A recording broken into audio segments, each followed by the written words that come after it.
This is my BMW i3 that I bought at an auction sight unseen about 6 months ago. Let's see what happened in that time, answer some of your questions, and see what my plans are for the future. First, let's quickly summarize all of the stuff that I have done on the video thus far.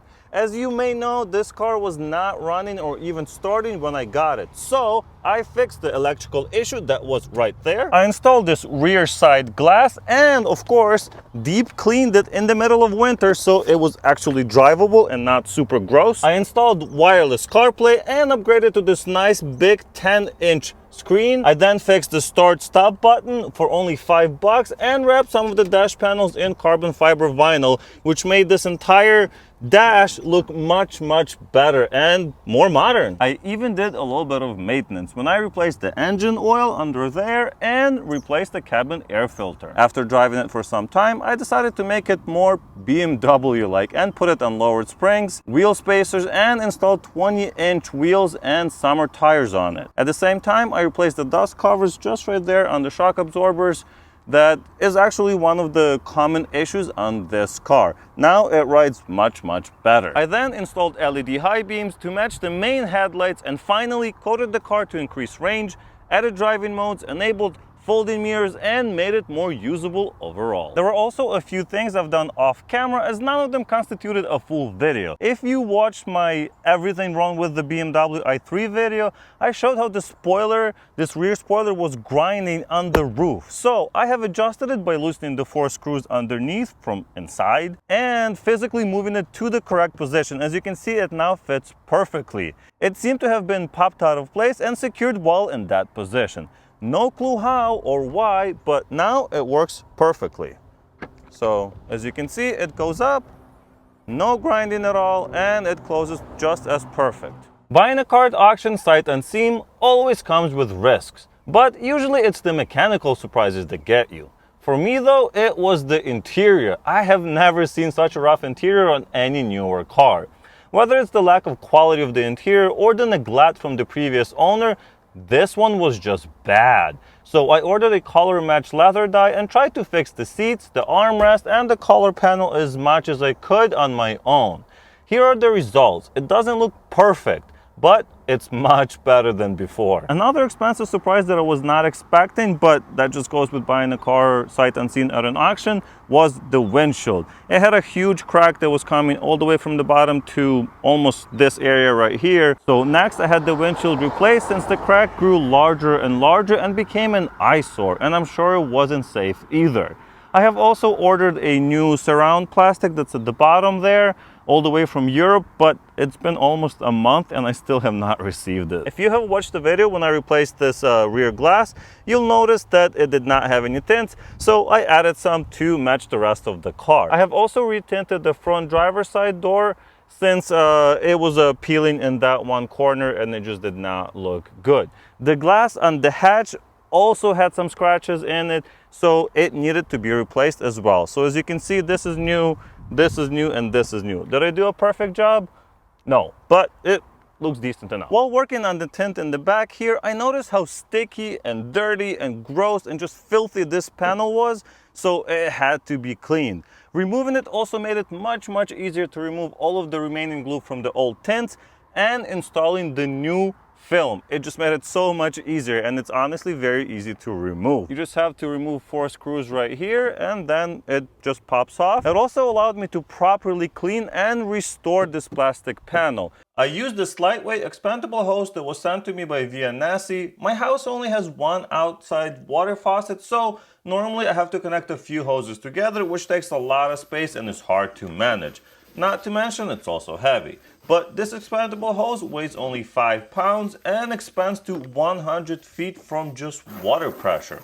Not only can I now wash my plastic panel, I can even wash my car all the way in the front of the house on the driveway. Get yours in the link down below. After a good scrub, it was clean, but still did not look great. So I decided to use this technique that I saw on the internet. I wasn't sure if it was gonna work, but I used a lighter and later a propane torch to restore this plastic, and it turned out better than I expected. Speaking of cleaning, I did another round of interior cleaning to get rid of the filth I didn't notice the first time, or couldn't get it out in the middle of winter. It was actually really difficult cleaning it the first time with the water freezing as I'm cleaning it. I had a little bit more success this time and it looks much better, especially the doors, both of the doors, the headliner, that looks much better, and of course the carpets around the seats. I pulled all of those out, washed them, and vacuumed everything out.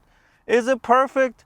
No, but it's good enough to use for daily driving. And now let's answer some of your questions. With all of the upgrades and changes, how has the car been as far as reliability? That must have been the most commonly asked question on this car, or all of the videos for this car. And surprisingly, after fixing the electronics that I mentioned earlier, this has been the most reliable BMW I have ever owned. Even after being so mistreated and abused in its past life, and with over 90,000 miles, the car has still been very reliable and it drives like a champ. Speaking of driving, I've got a lot of questions on how it drives after the suspension work I have done. To be honest, it's not as comfortable as it was before, but it's a lot better in the corners and far more stable on the highway. I can easily do 80 miles an hour and not feel like I'm about to, tip over or jump into the next lane just from a light breeze. The ride is slightly harsher and sometimes a little bumpier on really bad roads. Otherwise, it feels just fine, smooth and stable on the road. But that feeling could also have to do with the fact that not only did I lower the car and widen the track, I also went from 19-inch wheel and tires to these 20-inch wheel and tire combination. So that gave me a lot less rubber to absorb some of those bumps. Overall, I would 100% do it again, as it made the car handle better, feel a lot safer, and of course, look a lot less like an SUV, which I love. Another question that I've been getting in regards to purchasing a 90,000 mile abused EV was of course about the range. It seems that most people were expecting this car to have about half of its original range. But from what I can tell, there has been absolutely no noticeable battery degradation, as the range is basically what I would expect from a new car. Of course, I know that BMW has built in some buffers into the battery, which it might be using now to keep the range the same as it was. I will do some further investigation in the near future and make a video about it, so stay tuned. We'll see the battery cycle, state of charge, the range extender usage and hours, and a lot more. Last thing I wanted to talk about is my plan for the future. As you can see, I have failed to fix the paint on this car.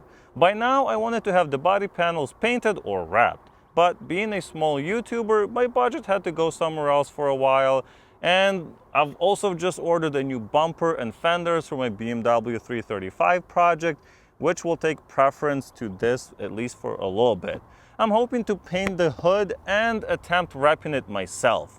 If I succeed, I would love to do the entire car as well, but I know it's much harder than it looks.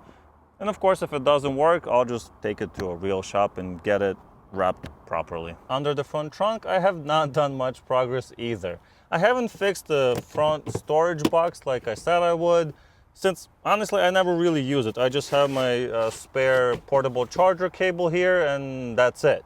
As I mentioned earlier, the windshield surround, so this part right here that's all broken, is on the way, and I will replace it as soon as I get the part here. Other than that, I think the car is great. What would you do next? I would love to hear your ideas. With all of that said, am I happy that I saved this abused BMW i3 and gave it a second chance?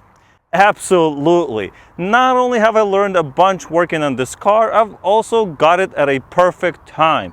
Gas prices have more than doubled since I got this car around here, and while I will always be driving my gas guzzlers and enjoying those as well, it's very nice to use something that's efficient for things like grocery shopping. I've also learned that I can have fun driving this quirky, futuristic electric vehicle, which makes the future seem not so grim, especially with all of those gas vehicles being phased out. Thank you guys so much for watching, and I'll see you in the next one.